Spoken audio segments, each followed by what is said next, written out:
Hey everyone, welcome back to Lost Genre Reddit Stories. Today's story comes from the subreddit Am I the A-hole, and it was posted by user SilverJester914. So here's the situation. Am I the a-hole for siding with my husband instead of my kids? I know that title already sounds pretty bad, but let me explain the background first.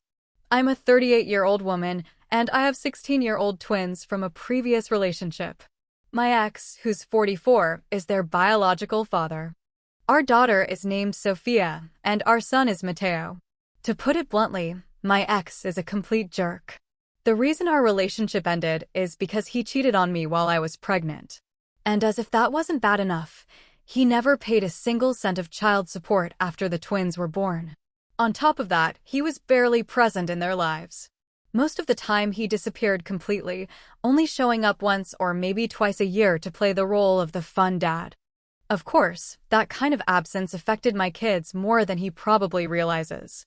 Anyway, when Sophia and Mateo were about a year old, I ended up reconnecting with someone from my past. His name is Daniel, and we actually dated back in high school. He's also 38, just like me, and eventually we decided to start seeing each other again.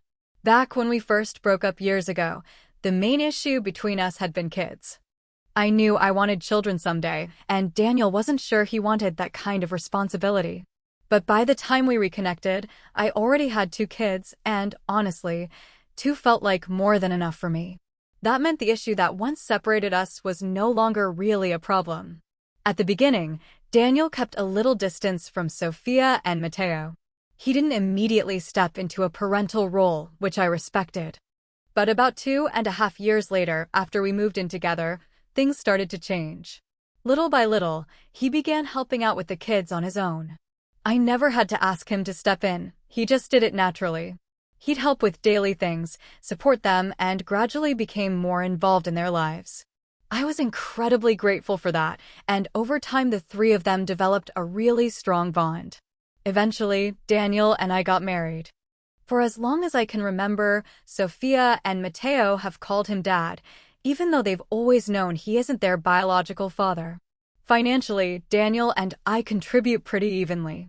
We make about the same amount of money. The house we live in actually belonged to my father, and I inherited it after he passed away. Daniel earns just a little less than I do, but the difference isn't significant at all. As the years went by, my ex showed up less and less. At first it was once or twice a year, but eventually he disappeared completely for several years. During that time, the bond between Daniel and the kids became even stronger. At one point, Daniel even told me he wanted to legally adopt them. He said he already saw them as his own children and genuinely felt like their father.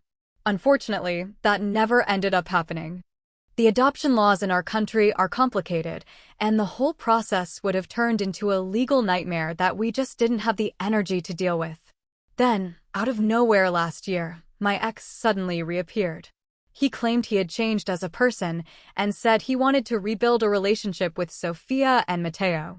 To be honest, Daniel and I were both skeptical. We warned the kids not to trust him too quickly. Still, they wanted to believe him, and I suppose that's understandable. At the end of the day, he's still their biological father, and they had every right to want that connection. The real problem started afterward. Once my ex came back into the picture, Sophia and Mateo slowly began to treat Daniel differently. It felt like they were pushing him aside, almost as if he had been a temporary substitute they didn't need anymore. And of course, my husband noticed. Things finally blew up one night over something really stupid. The argument started because Mateo had cooked earlier but didn't clean up the kitchen afterward.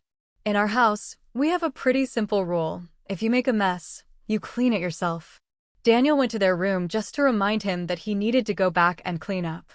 But instead of listening, Mateo started yelling at him. Then Sophia jumped in too, and both of them began shouting about how tired they were of Daniel acting like he was their real father. They told him they already had a father, and he shouldn't try to take that role, especially since he didn't even have children of his own. I'll never forget what happened next. Daniel didn't argue back. He didn't yell. He didn't even defend himself. He just quietly walked out of the house that night without saying a single word. After he left, I told Sophia and Mateo that they had made a terrible mistake by treating Daniel that way. I warned them that when their biological father disappeared again, and I knew he would, I didn't want to see them suddenly running back to the man who had actually been there for them their whole lives. Daniel came back home the following day, but it was obvious how deeply hurt he was. I tried my best to comfort him, and eventually he told me that he felt completely disrespected. In his mind, the damage was done, and he didn't think there was any way to fix what had happened. Hearing that was incredibly painful. But I also told him that if he truly didn't want to stay involved in the twins' lives anymore, I wouldn't hold that against him. That night he cried. And honestly, he kept crying himself to sleep for several nights after that. Watching him go through that kind of pain was heartbreaking, and there wasn't much I could do except try to comfort him. Meanwhile, I also tried talking to my kids.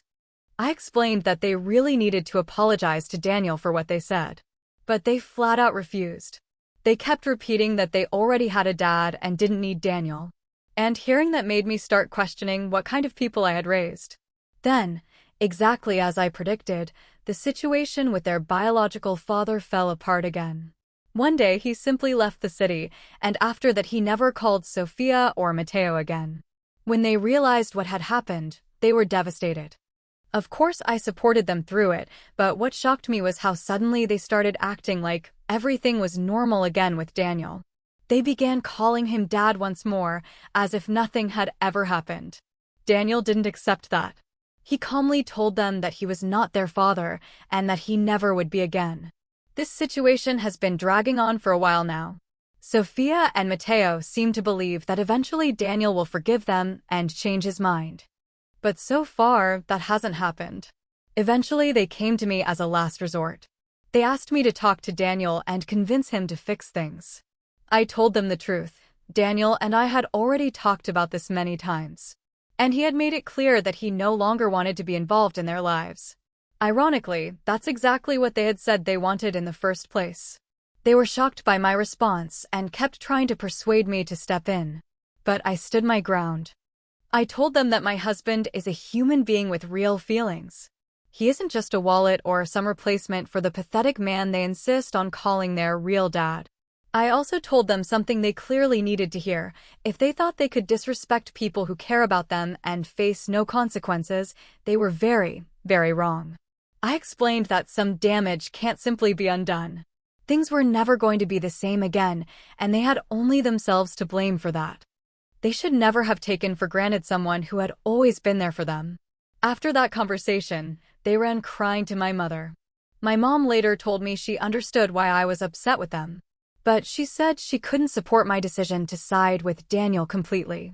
In her opinion, they're still kids who made a mistake, and they deserve a second chance.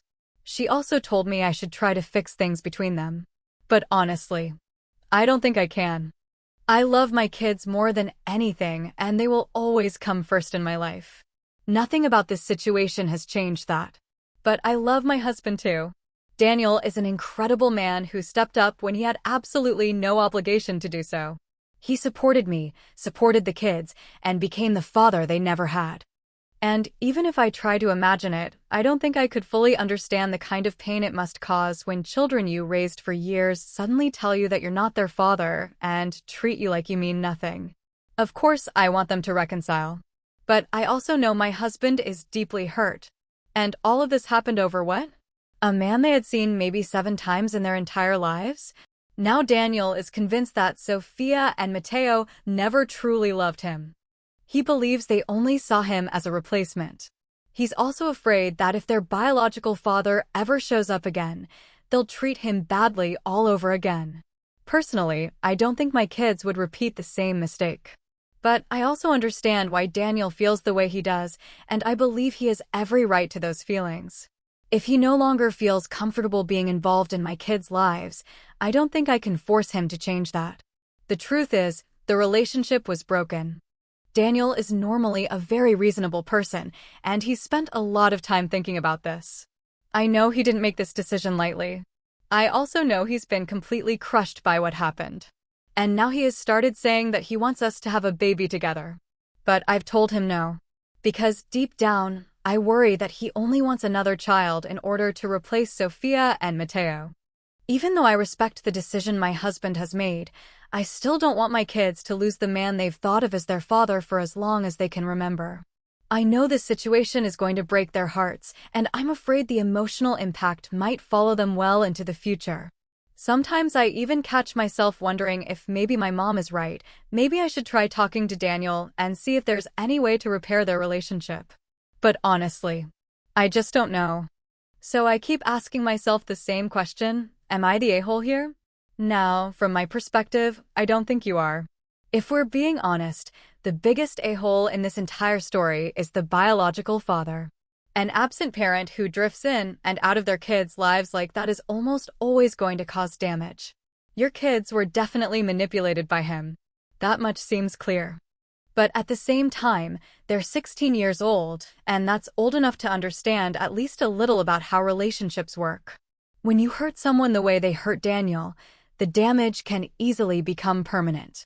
We're talking about a man who had already imagined adopting them. That shows how deeply he loved those kids and how committed he felt to being their father. What they did wasn't just disrespectful. They completely shattered his heart. Now, if your kids genuinely want Daniel back in their lives, there's really only one possible place to start. I'm not saying it's guaranteed to work, but the first step has to be an apology. They would need to be the ones who humble themselves, admit that what they did was wrong, and sincerely ask for forgiveness. Why should Daniel be the one chasing after them to fix things? He didn't break the relationship, they did. So no, I don't believe you're the a-hole. But perhaps you could help guide your children toward understanding how they might start repairing the damage they caused.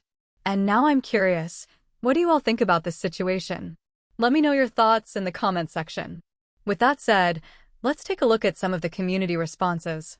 One commenter, Manor House Chronicles, asked an important question. They wanted to know whether the twins had actually apologized yet.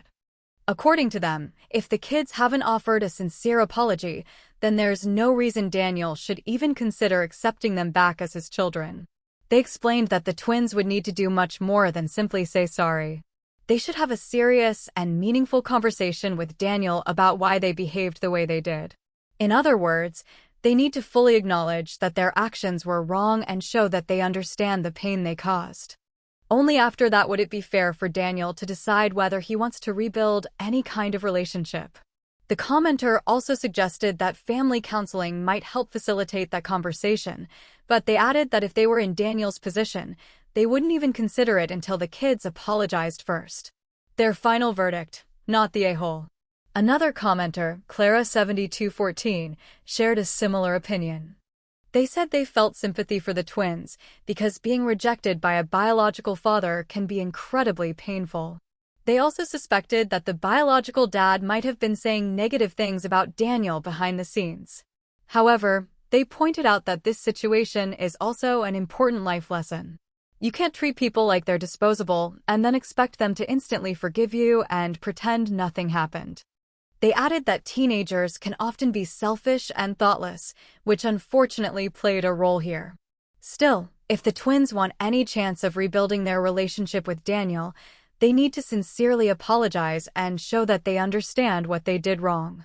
Maybe, over time, things could improve, but only if they're willing to put in the effort. Their judgment was also not the a-hole. A third commenter, Azure Daydreamer, emphasized how much Daniel had sacrificed. They pointed out that Daniel stepped up and acted like a father for years when he didn't have any obligation to do so. Yet the moment the biological father returned, the twins threw that relationship away without hesitation. According to them, this situation is a clear example of how actions have consequences. They also explained that this isn't really about choosing a husband over one's children. Instead, it's about standing by someone who showed loyalty, commitment, and love and who ended up being deeply hurt. The twins disrespected Daniel, and now they're dealing with the consequences of that decision. Their conclusion was the same: not the a-hole. Another user, Sweet Cinnamon Bites, offered a slightly more balanced perspective. They acknowledged that the situation is painful for the twins, but suggested that sometimes people have to learn difficult lessons the hard way. Perhaps, once emotions settle and some time has passed, the twins and Daniel might slowly rebuild some kind of relationship. They also mentioned that while teenagers often say and do things without fully understanding the impact, that doesn't mean those actions are harmless.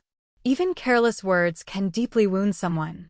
And unfortunately, once someone's feelings are hurt like that, you can't simply rewind time and erase the damage. Overall, the community largely agreed that the original poster was not the a-hole, and that the twins would need to apologize before anything could possibly change. Now, the original story was posted about 8 months ago, and since then the author has shared an update. So let's move forward and see what happened next. The update begins like this. The author explained that quite a bit of time had passed since the original post. In fact, they had almost forgotten about it until they happened to open Reddit again one day. Since several things had changed over the previous month, they decided to share an update, even though they weren't sure anyone still remembered the story. They started by addressing some of the criticism they had received. Some people had accused them of being too harsh on their kids. But they said they still believed they handled the situation correctly by not coddling them or automatically taking their side. Their intention was never to punish the twins or make them suffer. Instead, they wanted their kids to understand something important: actions have consequences. You can't walk all over people and expect every relationship to survive. At the same time, they made sure their children knew that their love for them had never changed. They reassured Sophia and Mateo that they still loved them just as deeply as before, and that nothing would ever change that. They also told them they wanted to help them heal from everything that had happened. Then the author mentioned something they hadn't talked about in the original post. When the twins were younger, they had attended therapy for certain personal issues. Eventually, they stopped going because they, and even their therapist, felt they no longer needed it. But after everything that had happened, the author realized something important. The twins had been far more vulnerable to manipulation than they realized. Their biological father's actions had affected them much more deeply than anyone had previously understood. Because of that, the author suggested that they return to therapy. It wasn't an easy conversation, but eventually Sophia agreed to try it again. Later on, she convinced Mateo to go as well. Progress didn't happen overnight, but slowly the twins began working through their emotions. Over time, they both wrote long and thoughtful messages to Daniel. In those messages, they admitted their mistakes. They apologized for the things they said and did. They also tried to explain what had been going through their minds at the time and expressed genuine regret for hurting him. Of course, those apologies didn't magically fix everything. Things didn't return to the way they used to be. But Daniel did accept their apologies, and since then their interactions have remained polite and respectful, even if the relationship isn't the same anymore. The author then explained just how deeply the situation had affected their husband. As it turns out, during therapy the twins admitted something difficult. They confessed that they had never truly viewed Daniel as their father. Deep down, they had always believed their biological dad would eventually come back for them. That was the painful truth Daniel had suspected all along. And hearing it confirmed was what hurt him the most. For Daniel, the hardest part was realizing that the emotional bond he believed they shared hadn't been mutual. To the twins, he had simply been a replacement. And that kind of realization is extremely difficult, if not impossible, to forgive completely. The author also pushed back against people who said the twins shouldn't be held accountable because they were only 16. According to them, that argument doesn't change what actually happened. The twins still chose their words and actions, and those choices revealed how they truly saw Daniel. In the end, the relationship was broken. It might never return to what it once was. Their behavior showed Daniel, in the harshest way possible, that they never truly viewed him as their father. And the reality is that you can't parent someone who doesn't want you to be their parent. The author made it clear that they love their children more than anything. But at the same time, they can't blame Daniel for deciding that he no longer wants to try to be their father. In their opinion, he has every right to make that decision. They also refuse to pretend their kids are helpless children. Sophia and Mateo are on the verge of starting university. Even though they're still young and inexperienced, some actions carry consequences that simply can't be undone. This was one of those moments, and I'm sure they'll learn from it eventually. I honestly believe they won't repeat a mistake like this again. Daniel also began going to therapy, and through that process, he slowly opened up to me about everything he had been feeling. It took some time before he started acting like his old self again, but eventually he got there. To help clear our heads, we decided to take a month-long vacation together and step away from everything for a while. To be honest, Daniel and I are doing better than ever now. He told me several times how grateful he was that I stood by him during all of this. He even admitted that he didn't think he would have been able to climb out of that emotional hole if I hadn't supported him the way I did. As for the topic of having children together, we eventually started talking about it seriously. At first, Daniel admitted that bringing it up probably came from the pain he was feeling after everything that happened with Sophia and Mateo. But after discussing it with his therapist, he realized something important.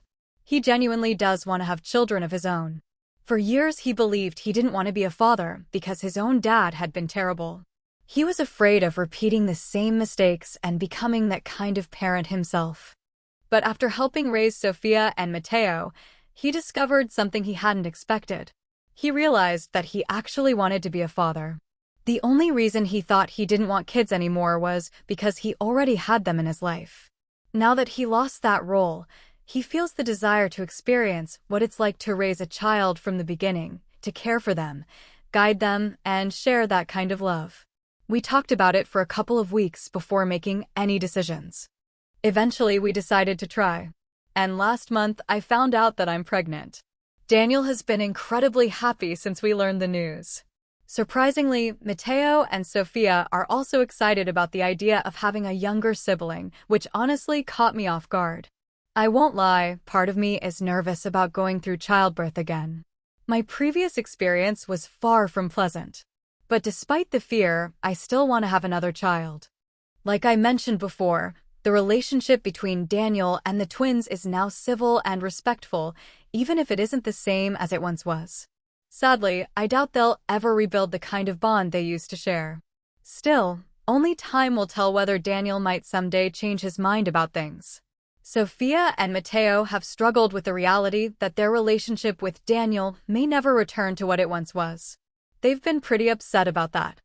But I told them that right now, their focus should be on their own lives. They finished secondary school last year, and they're about to begin university soon. Next week, they'll be moving to the capital city. I encourage them to concentrate on building their future on their studies, their friendships, and the careers they want to pursue. Time is the only thing that might help heal some of these wounds. That, and finally accepting the truth about their biological father. No matter how much they once wanted to believe otherwise, the reality is that he's a terrible parent and a manipulative man who has repeatedly let them down. They need to learn to stand up for themselves and stop falling for his promises. So that's where things stand for now. And to everyone who left kind and supportive comments on my previous post, thank you. Goodbye. Well, OP, it honestly sounds like things unfolded more or less the way they were always going to. What was broken here is extremely difficult to repair, if it's even possible at all. But like you said, the twins should focus on their own futures right now. Who knows?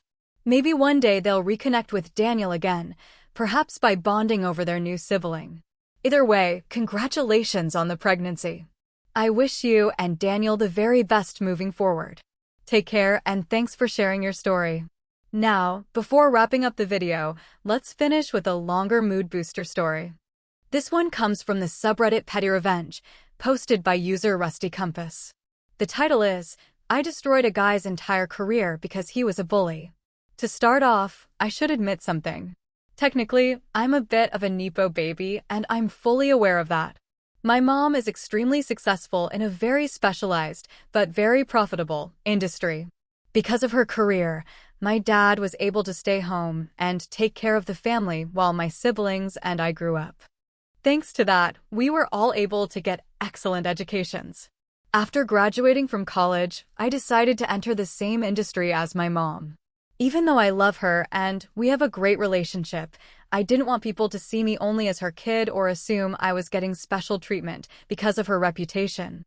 So I started using my dad's last name professionally, and I usually keep my mom's identity to myself. I also made a point of not working at her company. In my country and within this particular field, it's common practice for new employees to go through a trial period. At the end of that period, either the employer or the employee can walk away without penalties or compensation. So I accepted a position at a company to complete my trial period. Just to give some context, this is a very niche market, which means job opportunities are limited. During the trial period, things actually seemed to be going well. I managed to solve a few complicated problems, and one of my supervisors even described me as a workhorse because I was always the first one in the office and the last one to leave. Overall, things were going smoothly, except for one coworker on my team. This guy was a complete jerk.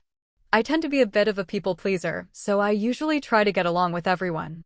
But this guy clearly had no interest in that. He was constantly rude and confrontational. Whenever anyone, myself included, received recognition for something, he would immediately jump in to belittle the achievement. If a colleague mentioned struggling with a task, he'd cut in and say something like, "Oh yeah, I did that ages ago." It was super easy. Anytime someone talked about future plans with me, he'd respond with something sarcastic like, "Yeah, we'll see about that." Apparently, he also made several nasty comments about my appearance and masculinity, though at least he said those things behind my back. I only found out about them later from other coworkers. Honestly, the guy just seemed determined to tear everyone else down in order to make himself look better. While he was unpleasant toward me, his behavior was even worse toward the women in the office. He'd make comments suggesting that women with children shouldn't be working in this field and should be home raising kids instead. He said plenty of other offensive things too. Despite all that, management kept him around. From what I could tell, they thought he was a strong performer and appreciated his ambition, so they ignored the rest. Eventually, my trial period came to an end. The company offered me a permanent position, but by that point I had already decided this wasn't the environment I wanted to stay in. I wasn't thrilled about being treated like a workhorse, and I had no desire to spend my career working alongside that guy. So I politely told them I would be moving on and looking for work somewhere else. On my final day, I stopped by to say goodbye. Management told me they were sorry to see me leave, and several colleagues wished me well and said they'd miss me. The jerk, however, loudly announced, I told you OP wouldn't stick around. Good riddance. Maybe this industry just isn't for you." I didn't argue. I'm not the confrontational type, and since I didn't have to deal with him anymore, I simply left.